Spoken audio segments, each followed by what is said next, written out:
Hello everyone, আসসালামু আলাইকুম। আশা করি সবাই ভালো আছেন। আমি আইফিক্স ফার্স্ট ট্রেনিং সেন্টার থেকে বলছি মাহাদি। আজকের ভিডিও আপনাকে দেখাবে একটি ব্যাড ইমিউনিটি হেলথ কীভাবে রিপেয়ার করতে হয়। আমরা মনোযোগ সহকারে ভিডিও যদি দেখি, আশা করি আমাদের জন্য অনেক উপকার হবে।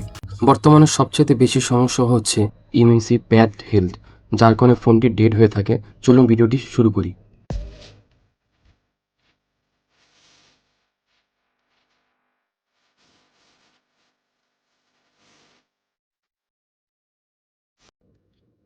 শুরুতে আমরা কানেক্ট করব, ইমিউনিটিতে যাব, রিকানেক্ট করব। কানেক্ট করার পর এখানে আমাদের একটি লিস্ট আসবে।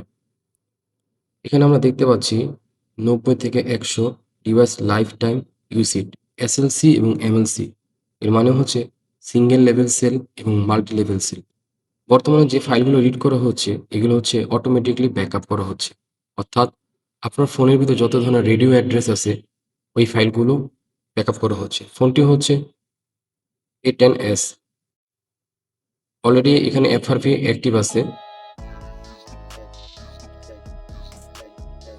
এখানে আমরা সবসময় মনে রাখবো প্রোডাক্ট কোডের কথা। এখানে আমি নাম্বার দেখাচ্ছে, এখানে লক অ্যাক্টিভ দেখাচ্ছে, এখানে হচ্ছে বিকেডি বাংলাদেশের ভাষণ দেখাচ্ছে।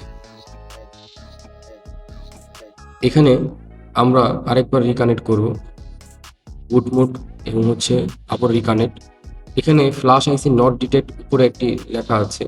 এটার কারণ হচ্ছে অনেক সময় বারবার ছেড়ে দেয়। এখন ইমেন্সিগুলো আপডেট দেওয়ার পরে এরকম 00 হয়ে যাবে এবং ইউজার ডাটা 00 ডিভাইস দেখাবে, নট ডিফাইন্ড আসছে। তো প্রথমে আমরা কি করব, আমরা FFU সিলেক্ট করব।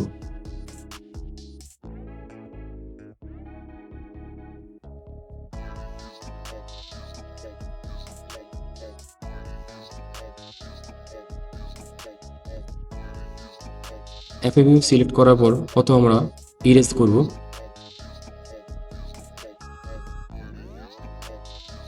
ইরেজ হওয়ার জন্য 10 সেকেন্ড থেকে 50 সেকেন্ড অথবা 1 মিনিটের মতো সময় দিতে হবে। অর্থাৎ F64 একটি প্রবলেম হচ্ছে, যখন একবার FFU আপডেট দিবেন সাথে সাথে হয় ঠিক হবে, নয়তো নট ডিফাইন্ড হয়ে যাবে। সেই ক্ষেত্রে আপনি দ্বিতীয়বার আবার FFU ক্লিক করতে হবে। এছাড়া আপনি দ্বিতীয় কোনো অপশনে ক্লিক করতে পারবেন না। এরপরে হচ্ছে আমরা FFU এখানে রাইট বাটন সিলেক্ট করে দিব।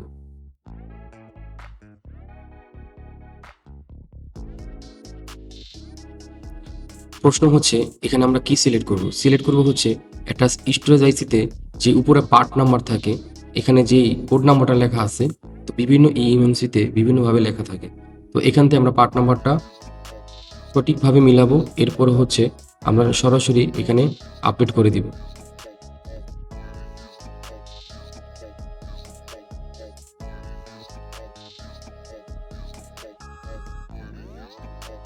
এখানে আমরা ভালোভাবে সিরিয়ালটা মিলিয়ে নিব, কারণ সিরিয়াল যদি না মিলাই তাহলে আমাদের অনেক ধরনের প্রবলেম ফেস করতে হবে। এমনকি স্টোরেজ আবার নতুন করে FFU ইরেজ করতে হবে। আশা করি এই ভিডিওটি অনেক গুরুত্বপূর্ণ। যারা ইএমএমসিগুলো আপনি FFU ইরেজ করতে পারতেছেন না, রাইট করতে পারছেন, তাদের জন্য খুবই গুরুত্বপূর্ণ। এখানে আমরা রাইট দিয়েছি এবং আমরা কিছু সময় অপেক্ষা করব। ইমএমসি ফার্মার একটা এবং হচ্ছে ফোনের ফার্মার একটা। ফোনের ফার্মার হচ্ছে যেটার মাধ্যমে আমরা ফোনটা ইউজ করি, আর ইমএমসি ফার্মার হচ্ছে FFU ফার্মার আপডেট বলা হয় এটাকে। এখানে টাস্ক ডান দেখাইছে। এবার আরেকবার আমরা রিকানেক্ট করি। মনে রাখবো এখানে ইমএমসি কিন্তু এখন 00 GB আছে এবং প্রোডাক্ট কোড হচ্ছে 00000। তো আমরা আরেকবার রিকানেক্ট দিব। রিকানেক্ট দেওয়ার পরে আমরা খেয়াল করব এখন এখানে প্রায় 29 GB সামথিং দেখাবে। অলরেডি আমার storage 10% device life time use দেখাচ্ছে এবং 29 GB দেখাচ্ছে। সবাই ভালো থাকুন, সুস্থ থাকুন। পরবর্তী ভিডিওর জন্য অবশ্যই অপেক্ষা করুন। আসসালামু আলাইকুম।